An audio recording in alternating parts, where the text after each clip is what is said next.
Hey, we're here today. We're going to be talking about a relationship that has a lot of struggle to it. It's not easy. It's this thing called marriage. I'm here with Dr. Alan Pickering, my father, multiple PhDs, or one PhD, one in the works, and Chandler Boyce, my great friend. And today we just want to talk about this complex and complicated thing that we call marriage. So welcome.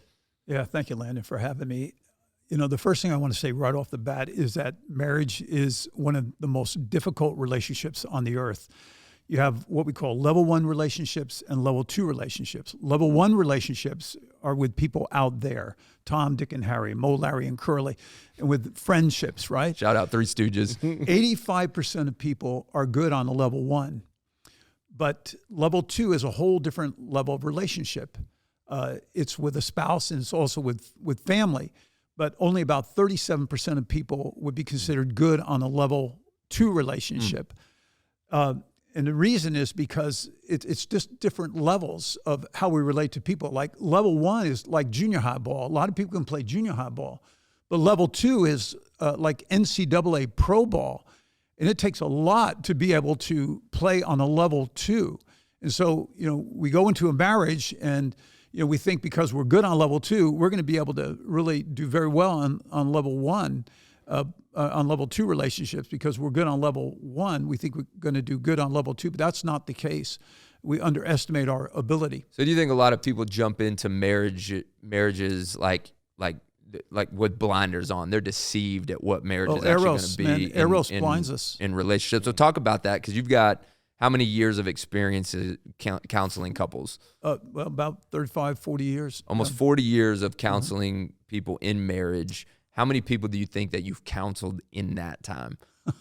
Thousands? Well, yeah, definitely. Thousands of couples. Plus I've done seminars. Yeah. Plus seminars. So there's a wealth of knowledge here. And I think one of the things that people, Chandler, you can maybe speak to this too, but I think some people, man, they want what they want, right? They feel something, they have an emotion towards something, so they want what they want. And a lot of times what gets us in the most trouble is we don't listen to experts on certain things, people that have the wisdom and the knowledge. Because I know just in our dialogue, there's been people that you've advised not to get married. They've gone ahead and done that, and it's been disastrous because they haven't sought wisdom. They've just done what they want to do. So maybe just speak to like the complexity of marriage. Chandler and I are both married. Like, marriage is tough. It's hard. It involves a lot of conversation. It involves a lot of work on yourself. And I know you detail a lot of this out in your book, which we'll make available on our website. And we'll make sure to like tag that somewhere so people can access it. But just dive into that. Talk to us about the complexity of marriage. For instance, let's look at the difference of level 1 and level 2. Like, for instance, communication. It's a whole lot easier to communicate with people on level 2. That has its challenges. But a level 2 relationship with a spouse, that is really difficult. In fact, 86% of couples say it is a major problem in their relationship. Communication, yeah. And knowing how to communicate, and a lot has to do with how we were raised temperamentally. For instance, if we tend to repress, I know that for me, myself, I repressed a lot growing up in the dysfunctional family that I grew up in. And so I had to learn how to express, not to repress. And so that's just one thing. And then, you have your manner of approach. And, manner of approach is really everything. The way you approach someone. If you blind someone in communication, they immediately turn around in a defensive posture. And it doesn't become a dialogue, it becomes a fight. And so it just becomes a very difficult thing to be able to communicate with another person. And, meeting needs, for instance, that's a complicated thing. You bring a dozen donuts to work and, man, you're the bomb. Everybody loves you, right? But to meet the needs of a spouse, that is far more significant, far more complicated. And emotional regulation, we know if we don't control our emotions on level 1 with everybody out there, we get fired from every job. But to regulate our emotions on level 2 is far more difficult. We tend to let it fly on level 2. And so learning how to regulate our emotions, it's huge to a marriage. And another one is like objectivism versus subjectivism. Research shows we tend to be far more objective with people out there on a level 1, but more subjective with our spouse.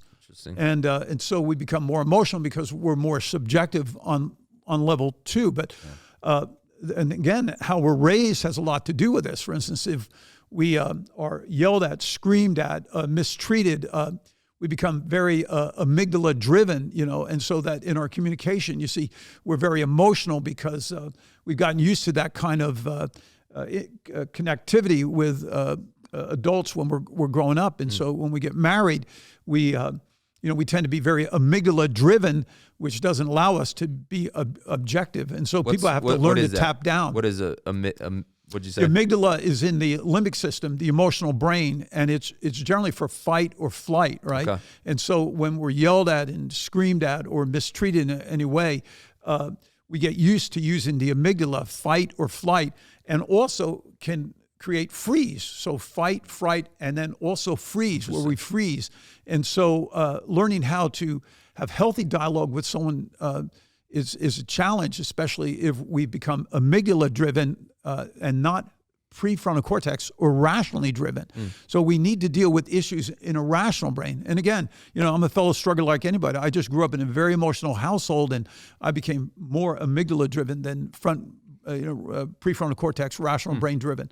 So so communication. Give us some statistics, because I know there's a lot of things that float out there. 50% of marriages end in divorce. Like, maybe give some light, shed some light on like what are true marriage statistics out there? Yeah, well, amongst all sections of life. Okay, so generally speaking, because of someone who kind of threw out this figure of marriage, people were being married, marriage certificates, and then divorce certificates, and it was a 50-50 deal.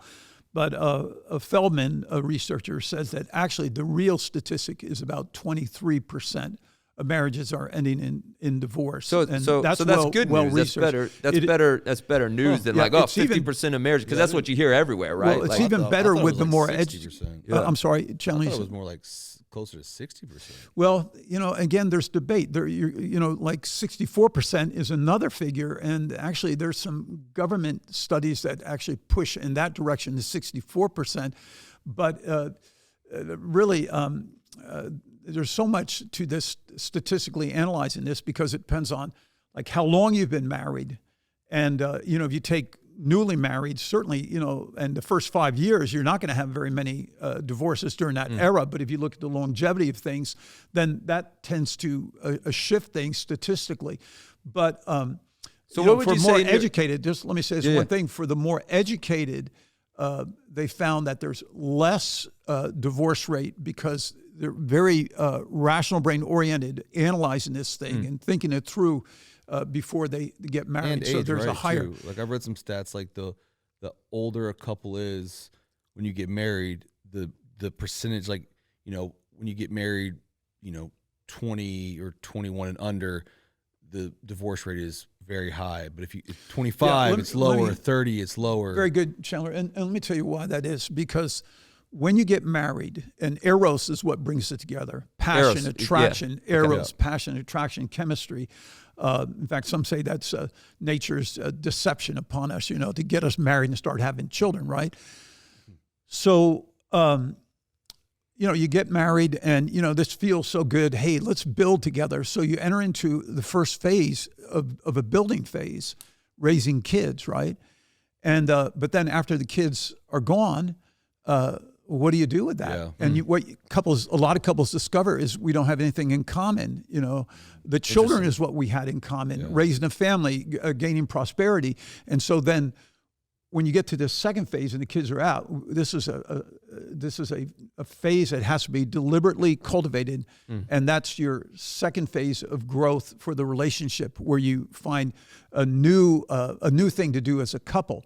But if there hasn't been a lot developed in that first phase of things, then generally speaking, there is not that good level of connectivity that is going to push them into that second phase of I was going to ask, going back to the kind of your first part, talking about the different levels of relationship, is stat-wise, is it usually statistically tougher for men to connect and stay connected at that level too, or is it? Yeah, it is much difficult for men, because they are not the best communicators compared to women. In fact, women use twice as many words as men, and the way men use language is different. Men are very practical with their words. Words are tools. For a woman, words are bridges. And, you look at women, you see them very animated in conversation with each other. Men can do that too, but when you have the difference between men and women, it just becomes very, very difficult to communicate with each other. Yeah. So what would you say in your experience, thousands of couples that you've counseled over, multiple decades, like if you could just say, what do you feel for maybe our context in the United States and where we live in Texas, like what do you feel the couples that you've counseled, like the overall state of marriage is? Larry, I'll tell you, it's not good, really, to be honest with you. And why would you say that? Like what leads you to believe, again, with because we see couples from afar, and we have our small groups or our dinner groups or our social spheres.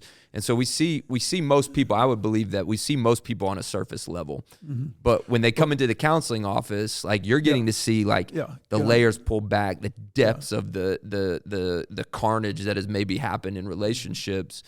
And so like maybe you could pinpoint like why do you say that you don't think the state of marriage is good? Well, one stat said that only 20% of marriages are considered happy. If you look at all of the they may couples, be together, but they're not experiencing not anything happy. fulfilling in the relationship. I'll tell you, the culture is doing a number. Interesting. It's doing a number on people. Expand on that. Be specific, because we want to help as many people in this conversation. Be specific. What are some of the major things you see that are causing massive conflict in couples, or maybe not even conflict, but it's just destroying? For instance, a man dealing with stress, right? One way. Women tend to talk their stress out, right? Men want to think their stress out or go into cave time to kind of escape their stress. And that's where video games are a big thing, where they go into video games and they spend a lot of time. Well, the woman is seeing him playing video games. He's focused there, but he won't talk to me. And so the woman starts getting very, very upset with the man. And I see that a lot in the counseling that I'm doing. And then the other is, a healthy person tends to have a healthy relationship. Unhealthy people have unhealthy relationships. Healthy people have healthy relationships. And so dealing with our own personal self and becoming a healthy person is probably one of the biggest variables to having a healthy marriage. But because there's not this focus on becoming a healthy human being, how can a marriage be healthy when a person is so unhealthy? And that's why I'm really encouraging the church to really do what I call therapeutic discipleship, to start getting deeply into the lives of people and helping them get healthy so they can have healthy relationships in a marriage and healthy relationships with their children and other people. It makes sense. Like two healthy people that come together. I mean, they can have rational conversations and maybe align on a lot of two things. Two good ball players can have a better team experience, right? So if you're single, you're watching this, you haven't yet jumped into marriage, what would your advice be? Would be to work on yourself, become... The first thing I tell people, take the Taylor-Johnson temperament analysis. Get an evaluation. Get yourself evaluated. And then start focusing on the areas where you need to grow. Like do the Enneagram and like that. Well, the Enneagram, that's all cool. Myers-Briggs, those are all good tests. But there needs to be a whole different kind of testing that analyzes how healthy or unhealthy you are. And the kind of testing I do is really more about that, how healthy or unhealthy. I've taken legitimate tests. Yeah, I've taken it a few times. It's quite revealing about yourself and even your spouse and in that. So speak to like, okay, there's problems in marriage, and I'm sure the list is a mile long of things that people deal with. People fight, for instance. Yeah. If there's no conflictual etiquette, my goodness, we tend to fight the way our parents fought.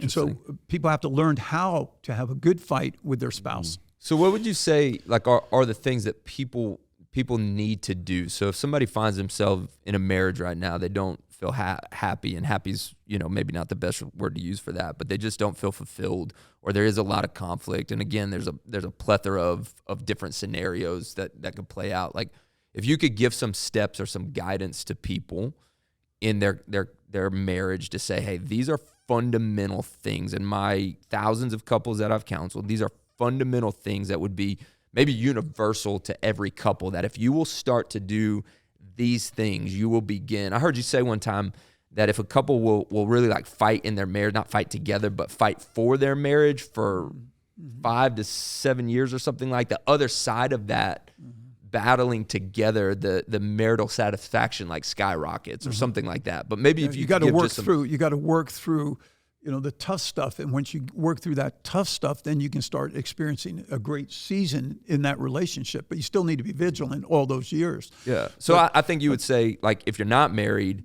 like, to have a good season, you got to have a good preseason. So premarital counseling, like, don't think that like you're going to be the anomaly that doesn't get counseling before and then has a sexual marriage. What's the stat on that? People that don't get premarital counseling, divorce rate is like skyrockets. Higher failure rate, right. So give some just practicals, like broad things maybe, or maybe not broad things, they could be specific things, but things that like any couple that's watching this, like if you start doing these things, these will start getting you in the direction. Well, I had a couple, right? They've been married 14 years and very unhappy years, very unhappy. He ended up having an affair with someone, and that relationship was about to end. But they came to me. He came to me, and we started going into a very serious look at his life and the marriage and everything. And one of the things I told him to do, and I met with both of them. First, I met with him, then I met with both of them, is to start connecting on a very spiritual level with each other.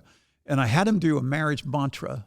Every morning they did this. They met with each other, looked into each other's eyes, and they did this marriage mantra, which I developed. And can I just read this? Sure, absolutely. They're doing this. I have, I don't say hundreds, maybe dozens of couples now that are using this marriage mantra every single morning as they start the day.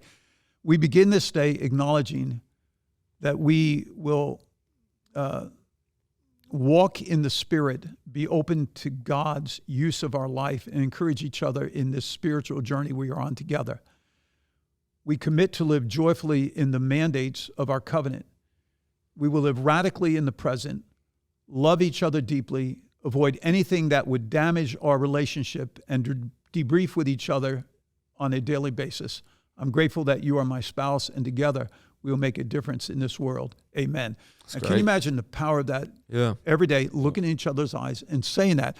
Well, that was the beginning. Define spiritual real quick, though, because the word spiritual can be very, very broad. You're talking about something more specific. You're talking about something biblical. Well, the Spirit in us. Right, the spirit of God, not spirituality out there. Like there's a gamut of conversations we could go with that. But you're talking very specifically, bring God into the equation, the Holy Spirit into the equation of your marriage. Oh, absolutely.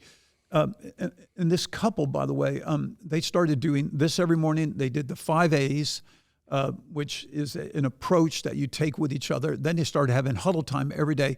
The marriage has so turned around that they are now ministering to other couples.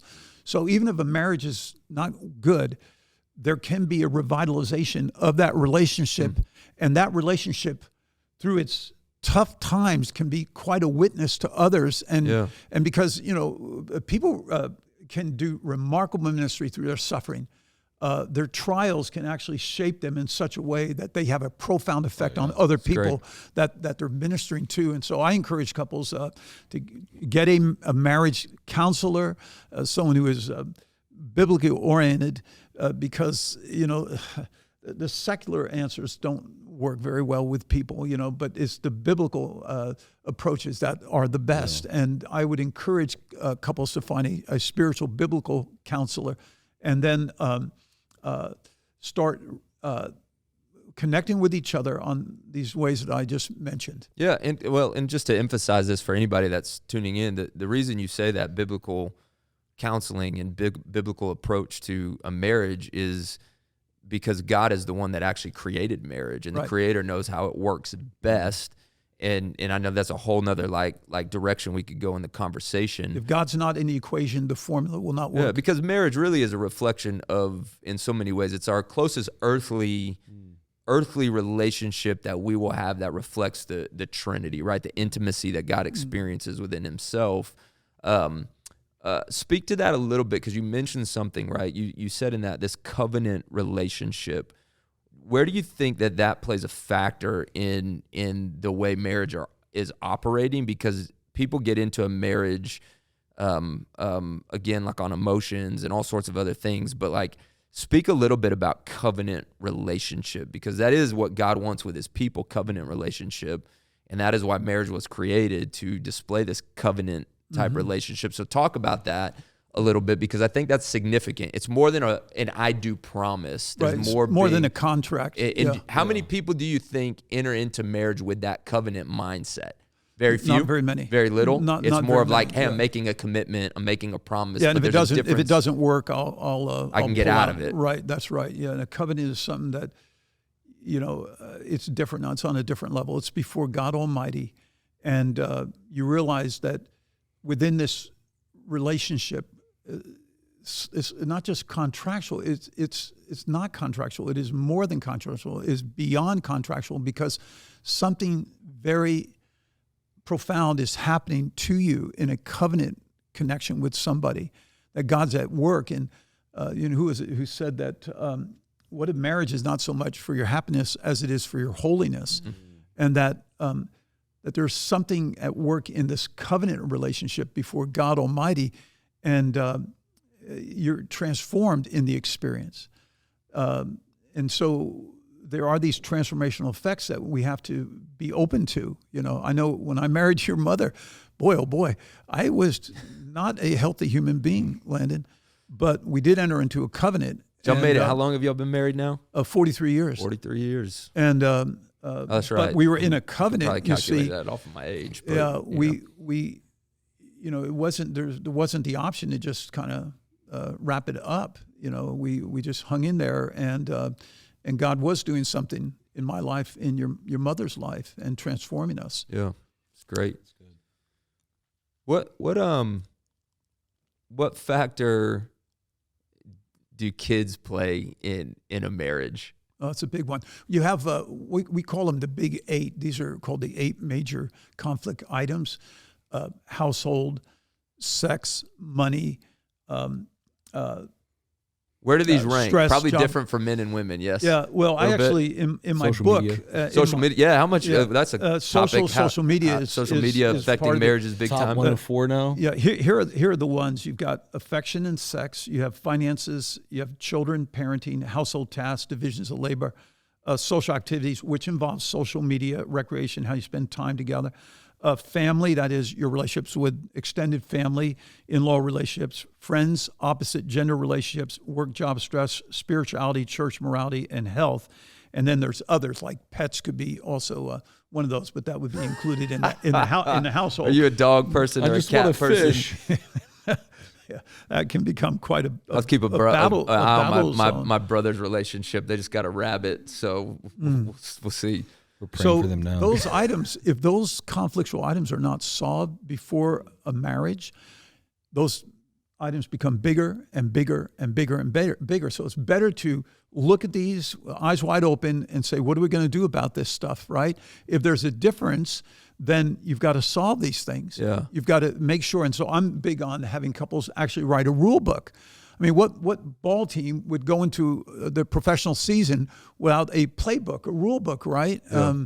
And so couples go into a relationship without an understanding about the specifics of the relationship. Well, you walked through that with Brittany and I, and we had some specific things that were laid out like prior to our marriage, which I think has been beneficial as far as like being on the same page of like for me, like who what she was comfortable with as far as like how late I would be out on a night and who I would be with. It wasn't a controlling thing. It was, we need to be on the same page about some of these things. Expectations are the eye of every storm. Yep. And where those expectations come, they come from rules in our head. The average couple, believe it or not, has about 12 to 1,500 rules in their head. Wow. For instance, we don't believe that's true, but it is absolutely true. For instance, if I use a dish, should I wash it and immediately put it in the dishwasher? Yes. Or should I use a dish and leave it either on the coffee table or leave it soaking in the sink? You see, see, that's a rule. When we go into the restaurant, should I? How the dishes are supposed to go in the dishwasher. Yeah. Should I walk in front of you 10 feet, or should I walk beside you? I mean, these are little rules that we have. That's so funny. I hate when Brittany walks behind me. I want her next to me. Like I literally hate if I'm like in front. Well, see now, but we come from a fast walking family too. So to the point, and that if these rules actually come out as expectations. Yeah. Now get this. Wow. When expectations are not met and there's a difference in expectations, then we start getting negative in our head about our spouse because they're not keeping our rules. And then we become negative in our orientation toward our spouse. And the relationship becomes quite negative because we don't have these rules decided. Can you imagine when the ABA and the MBA came together, they both had two separate rule books. Yeah. And they had to come together and figure out, okay, what is going to be the one rule book that we're going to live by? And couples have to do the same thing. That's why I think it takes about a year to actually prepare for a marriage. Man, I still remember the first time. Natalie and I still remember it. We had we were folding laundry and we were folding towels. Yeah. And I don't even know why I was arguing because my mom did my laundry up until I was like a junior or senior in college. Wow. So I don't know what foot I had in this battle. I remember literally having an argument about how to properly fold towels. It's because she wasn't folding towels like your mom folded your towels. I guess, but at the time she wanted you to start folding towels, I'm sure. Yeah. I mean, that's what I tell men: don't start doing a chore that you don't want to continue doing for the rest of your marriage. Because you're raising the bar higher. You gotta shrink some laundry and bleach some stuff, and she won't ever let you do the laundry again. Problem is that was kind of a switch on our, But I remember like having an argument about folding towels, and afterwards being like, "Who cares?" Like, well, this hits on a point, so Chandler. Do you know what the biggest arguments over are? Values. What we value. And there's 74 core values that have to be looked at for a relationship. Now, to have a good to great relationship, you have to have an 85 to 98% lineup in core values. Now, core values are, how do you handle money? The household. I had a couple, their household, they both were in harmony with each other, that their household should be a dump. And it was a dump. But they're at least in harmony with each other. Yeah. But what if your idea of how the neatness of a household is different from someone who, for instance, they think a household should be museum quality or surgical unit quality. I mean, you're talking about a big gap. So values have to be looked at, and you have to. If there's a difference of opinion on a value, there's 6 criteria by which you assess what do we do with that value. For instance, one could be you just adopt the other person's value. There's an actual technical term. It's escaping my memory right now. But you step it up to their value because you see the value in that value. The other is that it's just a trade-off, and you just accept it as a trade-off. But for the most, with major values, there's got to be a hard working through where there's good harmony on you talk about those in this book? In the book, and I lay them all out, and you do a values evaluation in my book. I'm hearing you talk, and I'm thinking like, gosh, if you didn't have anybody advising you on any of this, how would you know? And so premarital counseling in your marriage, even if your marriage is fairly 84 good. values. I don't know. Yeah. And I will say this, Landon, marriage counseling for me, premarital counseling or marriage counseling is not kumbaya counseling. It's nuts and bolts, and you've got to get very specific, and you get it right to the heart. Because I'm for commiseration. I think there should be commiseration. But what couples are really looking for is hardcore nuts and bolts. How do we fix this? How do we fix it quickly? Because we don't have all this time to waste, really. Yeah. And one more thing on the values is that you have core values, but you also have peripheral values. And peripheral values are like sand in the shoe. It's hard to have a comfortable walk when you got so much sand in the shoe. So you got to get rid of those peripheral values. And I think we can get rid of most of those. Yes, it's already just, it all leads back to the complexity of this level 2 relationship. Yeah. What would you say to blended families? I know that there's probably a number of people that are coming from divorces or different scenarios, but then you're trying to blend kids and families and all of that kind of stuff. Speak to that a little bit. Well, then, these people are longing for perfect family. In fact, it's innate in us. It's in our gut. We want perfect family. God made us for perfect family. And when perfect family doesn't happen, we feel God horrible. Created that, not TGIF, thank goodness it's Friday and it's like Full House and like all of those shows. Cosby's and how that turned out. They attempt to reach toward that.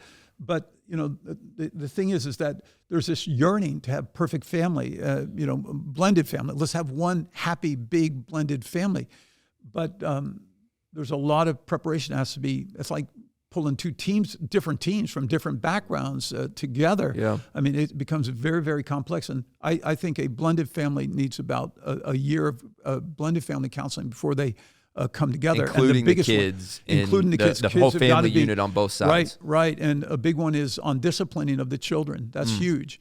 But also how children participate in the household, what they're supposed to do, that becomes also a very big issue with blended families. So, we can't allow our hearts to get ahead of our head. We've got to use wisdom in a relationship. As Thoreau put it, he said, most people live quiet lives of desperation, and we are very desperate. And, a big problem is we become very codependent, and we believe that, this person is going to, going to make my life what it should be. And so with that, a person tries to control another person, or they try to fix another person to make them the perfect lover that they want, or they rescue the person, or they subsume into that person's life. This is all codependent stuff, but it's not healthy in a relationship. And so codependency is just one of those things that has to be looked at, because no person's going to completely fulfill you. Let me ask you. Go ahead. No, I was going to ask this. What is the value, if any value, of spouses having healthy relationships? Obviously, same sex, having, wife has a female friend, it's very important to have people that you can, process some things and talk through some things. And like, what's the value in having, couples, 2 or 3 that are healthy, good marriages, or just mentors that can, help, protect and. Yeah, I think it's really healthy, a healthy thing. Now, some women, they meet the fella, and the fella gives them rapt attention. He talks to him for hours until 3 or 4 in the morning, and the girl starts thinking, I've found the greatest girlfriend I could ever possibly have, but. No, he's not a girlfriend. He is a spouse, a husband. And so they think that that's the way it's going to be in a relationship, that this is going to be my bestie girlfriend. But, a man's not built like the girlfriend, right? And so I think that that women go into a relationship very idealistic thinking, that I'm going to have this relationship and it's going to be all that I've dreamed of, right? And the man, though, doesn't think that way. A man is very practical. But our culture has kind of imposed that, right? The pinnacle of your pinnacle of your existence is the wedding day, and we see that kind of the bachelorette stuff kind of sets that up. But a man does not think that way. A man is very practical in his thinking. Eventually, he settles down from this high eros, this high chemistry, and it's all about practicality. Electric bill paid, check. I get to watch my ball games, check. I get to have sex every now and then, check, right? And we have food on the table. What's wrong? What's every now and then? Well, what constitutes a healthy marriage in that regard? And we can just go there because... Well, the average couple is 4.6 a month, having sex 4.6 times a month. The average is 4.6 a month? 4.6 a month. Yeah, that's right. Believe that. No, like low or high? True. No, that's high. Yeah. A month? 4 points. So that's... a little more than once a week. So, all right. So couples can have a great sex life if they, they actually do what they need to do to prepare. Because, I talk about the idea of having a preparation so that almost every night you're going to have sex. Almost every night couples could, if you're young and so forth. Even a little bit older, depends on your drive, but it has a lot to do with first initiating what I call the whole enchilada. And the first aspect of the enchilada is lovemaking. And I think 90% of the time... Most people pronounce that enchilada. Enchilada. Well, I'm from Jersey, so I don't know. I didn't even know what an enchilada was. But, there's 4 aspects. Lovemaking, which should initiate 90 to 95% of the time. Pristine body, pristine mouth. You come together to have We like nice to find pillow that. love. Brush your teeth, use mouthwash, take a shower. And not just brush your teeth, brush the roof You of should your say mouth and the tongue, because that's where you most should of the say germs lasagna. are. And Lasagna. you bring, you know, I should tell your whole mother, I'm going to lasagna. bring to you the sweetest mouth west of Mississippi. And so I that feel was like we've my had a rule. lot of conversations. I've never heard that one before. That's what I used to tell her. And that was my commitment to bring her the sweetest mouth. But after lovemaking, see, That was that cowboy hat I found when I'm just kidding. that may jumpstart sex. enchilada. It may jumpstart it because there's 6 molecules that have to be stimulated in order to feel sexual. You have the epinephrine, norepinephrine, the PEA molecule, GABA,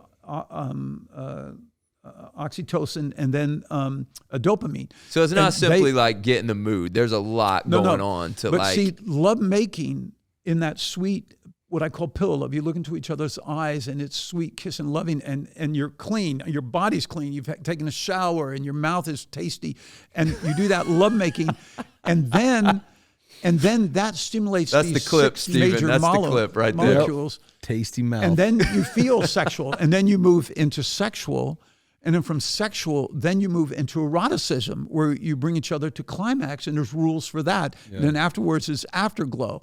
Now, I'll tell you, I've had How couples. many people talk about this, right? Because this Hardly seems like ever. very faux pas conversation to Well, have, especially like in any church type It would be- environment or setting. But we're denying something that's actually been created to be enjoyed by God. Yeah, That's it's beautiful. You were created for euphoria. yeah. It is euphoric, and it's a wonderful thing to be euphoric with your spouse.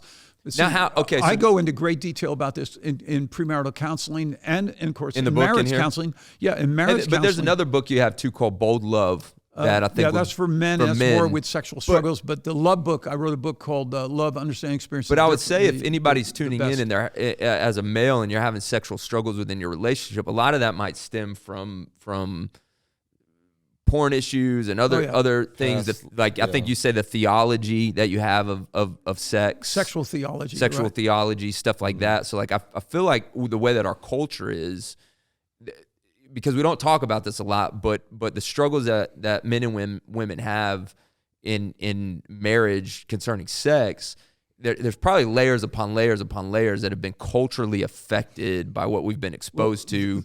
Again, And things like that. So Oh yeah, look, I've had couples. They think, man, they're going to have a heyday with sex. They get married, and because of all these background problems and the lack of education, sex is an educational journey, and it takes time to become adept sexually. Right? you mean that video And in to- sixth grade doesn't like give you the whole know-how? No, definitely not. And Only one I so remember that's was about why STDs. I think it would be derelict to not go into great detail Yeah. with a couple, because they expect that, oh, this thing's going to be awesome. Yeah. And then the experience is so bad that then it turns them off from the sexual experience, and it takes years for them to recover. It's a sad thing. So I think sex is a big one. Is that a strategic, or it's not strategic, is that a specific counseling realm? So if there's couples struggling with sex within their marriage, because it's such a sensitive thing, it's hard for a husband to bring up, hard for a wife to bring up, hard to talk to somebody about. Like, is there a specific lane of counseling? Are most counselors equipped to handle that conversation? I would say most counselors are not very equipped, and the biggest thing. So like just going on Google saying, okay, we need a counselor with whatever is probably not the best route to take. the most important thing for the counselor is how comfortable are they with discussing the issue. Okay. Do they feel comfortable in doing that? And second is, what has been their experiences with sex, and have they had good experience with sex? Then they can bring, some good stuff to the couple. But We'll do some there are research on sex our end and therapists. throw those up somewhere so people can access, like, hey, these would be reliable places to go for marriage and specifically that issue. Because I know that's a big one. I think you told us, like, typically the top two are finances and sex. Yeah, one's 42%, the other's 43%. As the biggest issue within a marriage. Yeah. Wow. And of course, the foundational thing is communication. How you communicate about those things, that is a major problem, and these are attached to that. So what would be so maybe switching gears to finances, since that's another big issue, what would be your advice to couples concerning the way that they handle money? The biggest one is trust. If you don't trust each other with finances, you're in trouble. because suspicions emerge, and money is emotional. Why? Because it's our blood, sweat, and tears. So we're very emotional about money because that's what it takes to make money: blood, sweat, and tears. And so, so if couples don't trust each other, you're going to have a problem there. But second, couples have to have the same financial philosophy. They have to agree, and that has to be worked out before they get married. And then because what does God want? I say there's 4 major mandates for a marriage. Number 1 is personal growth.